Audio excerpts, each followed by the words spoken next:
Okay, part two to story of triumph over dirty cops.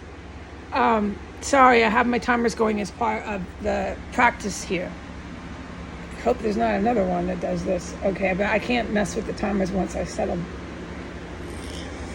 All right, so I go down to the stairs, okay? Anything I've witnessed in this property or on this compound, I'm forbidden from talking about. I'm only to talk about this. So I go downstairs. There's so much poisonous gas. It's so strong all over the house, on the stairs, on the first floor, that I go to the crate and I'm getting the garbage and the recycling, etc., etc. And I say out loud, I can't do this. I got to go to the bathroom. I'm going to diarrhea everywhere. It didn't say that verbatim, but that is what I was saying out loud. And it was, go ahead, go back upstairs. So I was tactically to go out of my room, go downstairs, go to the first floor. And at that point in time, once I had tactically done that, gone in the living room, gone back to the corridor, then I could go down, back up to the bathroom. But I was not allowed, no matter what, beyond Cosmos, to come from my room into the bathroom. Comprende? Could not do that. So now I could go to the bathroom. But I had no choice. There's so much poison, so bad. What's the radius? We are at level 10. There's nothing worse. You can't get more poison in this house. And I know concretely I can say that with fact and certainty.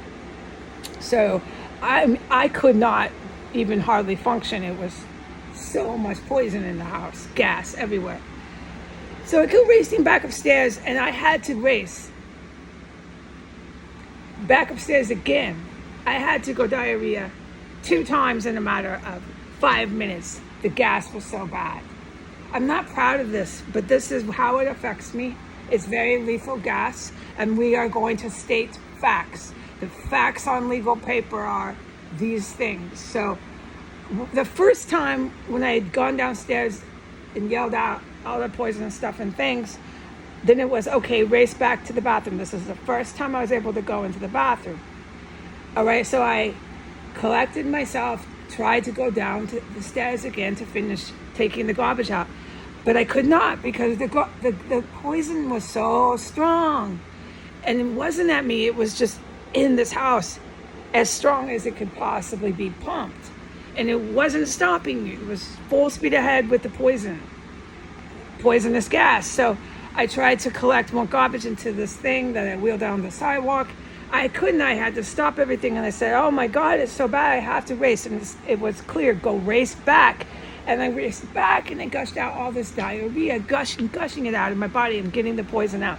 And while I was in the bathroom, I said, hopefully I can maneuver in it after this, because I know how I am in this stuff. I am very good at knowing this after this much time of this much poison. Okay, so moving on. So I was correct. I was able to maneuver, but I have to get it all out of me, every last little bit of the poisonous gas, and that's what I did. Okay, so then the whole house is fucking filled with it. Then I go back downstairs and I finish my task, but it's just killing me. It's killing me. I think, oh God, if I don't get out, I'm going to have to race back up, because that is how the gas will react.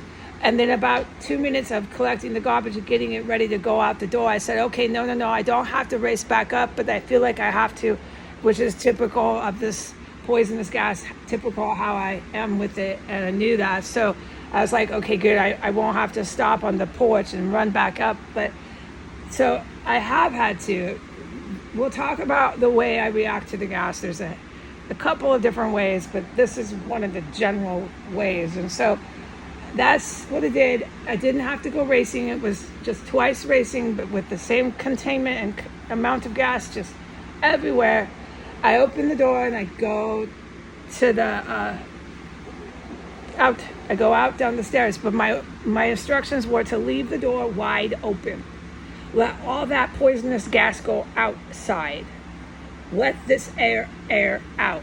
And when I opened the front door, I need to mention this. The lemon fresh air spray is baking with that dead body. Day 2. And the lemon fresh air spray is stench radar level 7. It's horrid. So there's still this lemon fresh air spray in a fucking violent crime terror cell a dead body, not as reeking and disgusting, but that's what's going on with that area. And there's the IED, but the IEDs I'm not allowed to talk about today. Okay, the lemon fresh air spray is rancid. So I'm breathing through my mouth and I know there's all this poison. And I open the door and I open the gate. And my instructions are to leave the gate open while I take the garbage out. Lock the gate, leave all the doors open and let all the oxygen go flowing around. Let the gas go on the sidewalk, flow everything, just flow the air here. So I go down the stairs and I take all the garbage out. At the house, the Mexican drug cartel house, there's two. Anyways, I've explained that. At the place where they have the baby buggy human shield, without any question, they're doing that. There's a gang of Ecuadorian, Guatemalan. They don't look like they're Mexicano, but they could be Mexicano. They could be Mexicano. But it looked more southern Latin region. Okay, that's my take, but I'm not allowed to look at them. There's a gang of contract construction workers, loud and proud, and they